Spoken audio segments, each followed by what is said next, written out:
नमस्कार, चला उत्कर्ष रेसिपीमध्ये तुमचं स्वागत आहे। चला तर पाहूया आजची नवीन रेसिपी, बेंगलोर स्पेशल डोसा। तर चला तर मग आता आपण कृती बघूया। साहित्य: इथे 2 वाटी आपण तांदूळ घेऊ,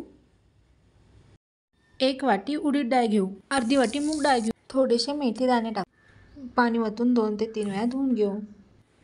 2 ते 3 वेळा हे धुवून घेतलेलं आहे। आता आपण हे 5 तासासाठी झाकून ठेवू। 5 तास मस्तपैकी भिजवून झालेलं आहे। 2 वेळा धुवून घेतलेलं आहे। आता आपण त्यात पोहे ॲड करू। आता हे वाटण रवा पद्धतीने बारीक करून घेऊ।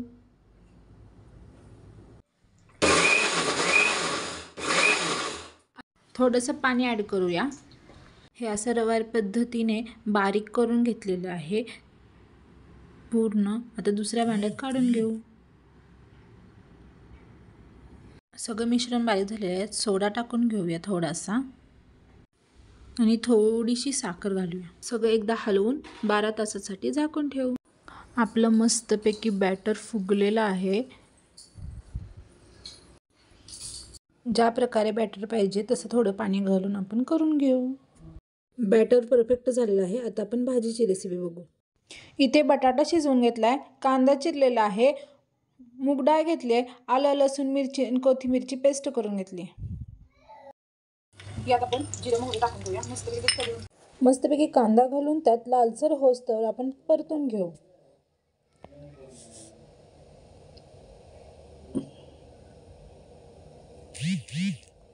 कांदा मस्तपैकी परतलेला आहे। त्यात मूग डाळ टाकूया आणि ती मस्तपैकी तेलात एकसारखी परतून घेऊया।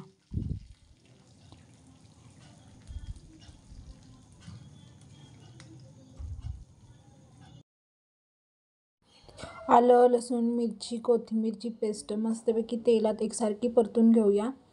एकसारखी परतून घेतल्यानंतर आपण त्यात हळद घालूया, चवीनुसार आपल्याला हवं तसं मीठ घालूया आणि थोडंसं स्मेल येण्यासाठी हिंग घालूया।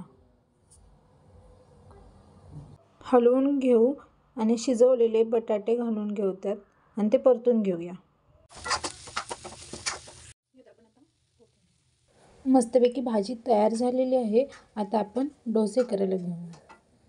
चला, तुमचा डोसा अजिबात चिकटत नाही, वापरा ही ट्रिक।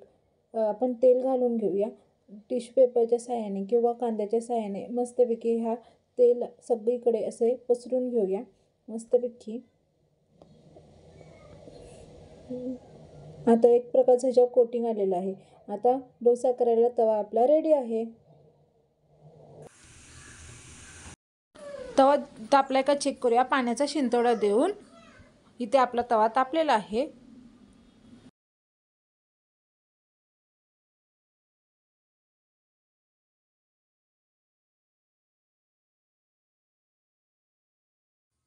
आपण आता डोस्याला तेल लावूया आणि मस्तपैकी लाल होईस्तोवर डोसा भाजून घेऊया। एकदम हाय फ्लेमवर नाही, नॉर्मल फ्लेमवर डोसा भाजून घेऊया।